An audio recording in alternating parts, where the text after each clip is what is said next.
সবাই টাকা চায়, গাড়ি চায়, বাড়ি চায়, আর আমি গ্লোবাল চাই, টিমমেটের থেকে রিভাইভ চাই, আর এনিমিদের হেডশট মারতে চাই। আর এখানে তো একজন সুশীলা নারী দেখে ফেলেছে আমি কোথায় আছি। কোথায় যাচ্ছ সোনা?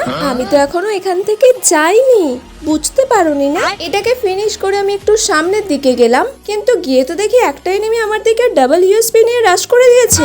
এই হুশ হুশ, যা দূরে যা, যা হুশ। এই টপকে গেছে গাইস। ব্যাস ব্যাস, এবার চুপচাপ এখানে বসে আগে মেডিকেটটা মারতে হবে। এই তোমরা কিন্তু কেউ বলবে না আমি এখানে বসে আছি, ঠিক আছে তো? আরে তুই কোথায় পালাচ্ছিস? দাঁড়া। তারপর দুটো রাউন্ড আমাদের হাত থেকে বেরিয়ে যায়, আর আমি রাগে বরফ ছুঁড়ে মারি যাতে একজন কুপোকাত হয়ে যায়। এই তুই আমাকে চিনিস? না, কে রে তুই? আমি সুপর্ণা। আমার একটা ছোট্ট ইউটিউব চ্যানেল আছে যেখানে আমি রোজ ভিডিও দিই। তুমি একটু এসে আমার ভিডিওগুলো দেখে যেও। তারপর আমার টিমমেট হেডশট মেরে রাউন্ডটা বের করে দেয়।